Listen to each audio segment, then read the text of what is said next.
Israeli सेना की भीषण बमबारी की एक बड़ी खबर इस वक्त हमारे पास आ रही है। साले अल अरौरी के घर पर जोरदार बमबारी की गई है। रामल्ला में अरौरी के घर पर हमला कर दिया गया। हमास का डेप्यूटी हेड है साले अल अरौरी और इसके घर को कैसे नेस्तनाबूद किया गया है बमबारी के जरिए, ये देखिए।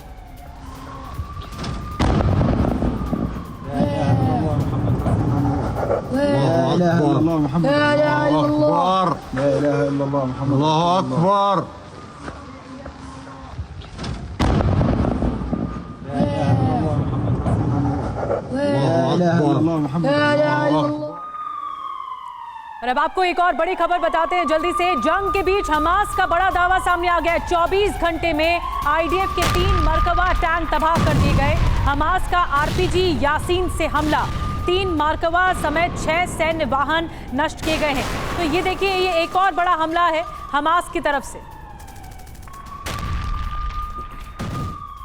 और वहीं गाजा में तुर्की के अस्पताल पर हुई है बमबारी। इजरायली फाइटर जेट ने अस्पताल को बनाया निशाना।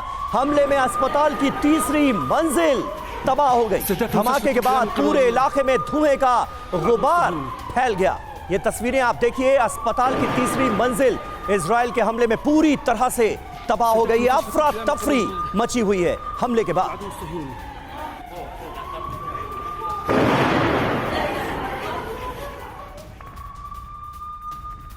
और एक और बड़ी खबर, गाजा में इंडोनेशिया अस्पताल के पास धमाका हो गया है। इजरायली लड़ाकू विमानों ने बमबारी की है। अस्पताल के पास हमास ठिकाने का दावा किया जा रहा है इजरायल की तरफ से। कल भी अस्पताल के करीब हमला हुआ था, लेकिन वहां पर अफरा तफरी का आलम देखिए। पहली तस्वीरें TV9 भारतवर्ष आप तक पहुंचा रहा है। यहीं पर अस्पताल के पास ही बम गिरा है। आप सोचिए जरा कि अस्पताल में कई मरीज होंगे, लेकिन इजरायल कह रहा है कि यहाँ पर हमास के ठिकाने हैं।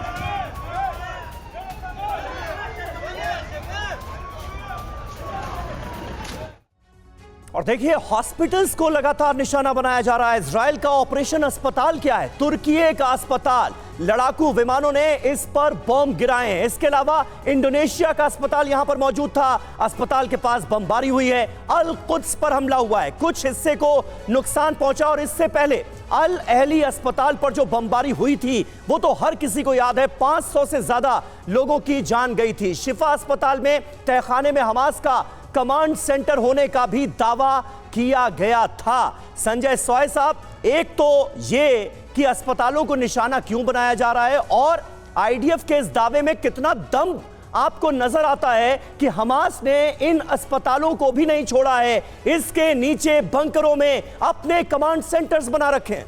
नहीं, देखिए समीर, ऐसी बात है कि इजराइल के पास वो क्षमता है और वो ताकत है कि वो पिन पॉइंट अटैक करने में सक्षम है। तो यहाँ पर ये उनको जो खबर मिल रही है, इंटेलिजेंस मिलती है, जहाँ पर हेडक्वार्टर हैं, जहाँ पर उनके कमांडर्स हैं, जहाँ पर उनके लड़ाके हैं, वहीं पर आप उनका पिन पॉइंट अटैक होता है। जैसे आपने देखा, पहले भी वीडियोस में दिखाते रहे हैं कि एक बिल्डिंग गिरती है बीच वाली, दाएं बाएं की बिल्डिंगें खड़ी रहती हैं, और कितने इनके कमांडर्स मारे जा चुके हैं। मेरे ख्याल से 60 से ज़्यादा कमांडर्स मारे जा चुके हैं, वो भी पिन पॉइंट अटैक के द्वारा।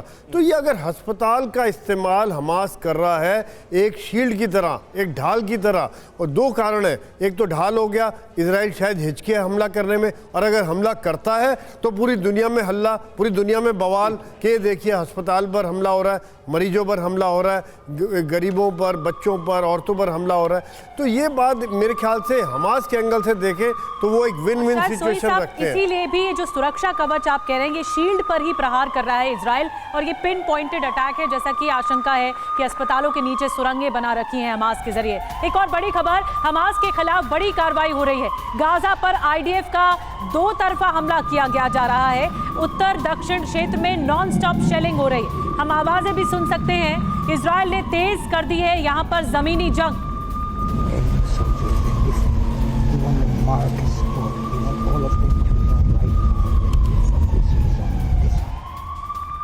और अगली बड़ी खबर, इजरायली सेना की सबसे बड़ी कार्रवाई हुई है। हिजबुल्लाह के सैन्य ठिकानों पर हमला बोल दिया गया है। आईडीएफ ने जारी किया है हमले का वीडियो।